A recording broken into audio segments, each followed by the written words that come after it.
Qishloq chetida bir odam yashardi. U boy emasdi, mashhur emasdi, katta lavozim ham yo'q edi. Shunchaki odamlar orasida yashardi. Ko'pchilik uni payqamasdi. Kunlardan bir kun u yaqin atrofga ko'chib ketdi.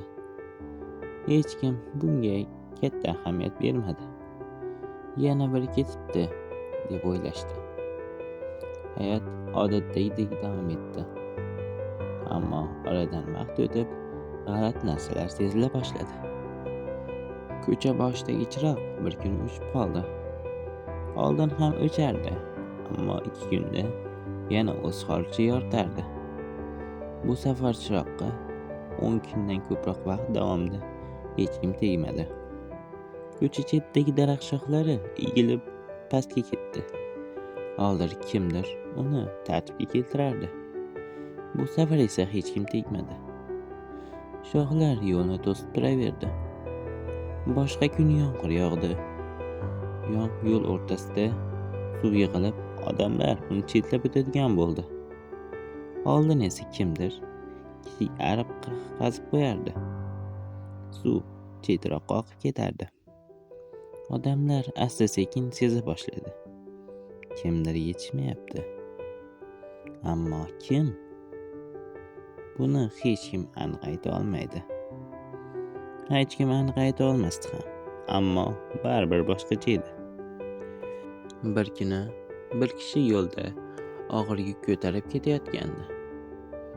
Oldin kimdir kelib, "Yordam beraymi?" derdi. Bu safar esa hamma uning yonidan shunchaki o'tib ketdi. Hech kim yomon niyat qilmagan. Shunchaki hech kim to'xtamadi.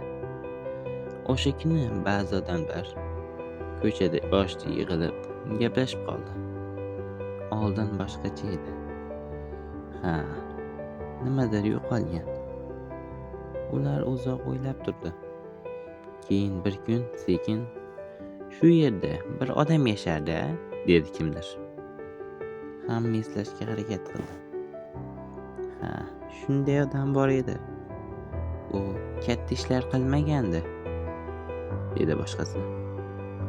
Shunchaki biror narsa buzilganini ko'rsa tuzatardi, dedi. U yo'lda yotgan narsani ko'rsa olib qo'yar, to'sayotganini qo'ysa surib yoki tartiblab qo'yardi. Oddiy ishlar. Juda ham oddiy ishlar. Ulardan biri dedi. U yaxshi odam edi.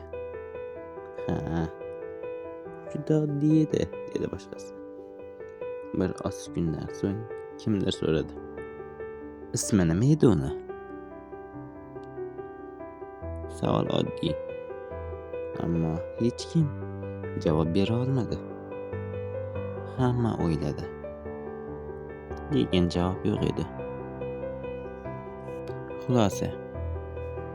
Eng yaxshi nom bu yaxshi degan nom. Undan yaxshisi yo'q. Atrofingizdagilarni qadrlang.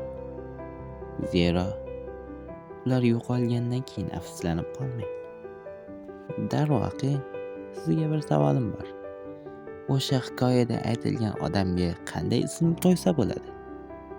Fikrlaringizni izohlarda yozib qoldiring.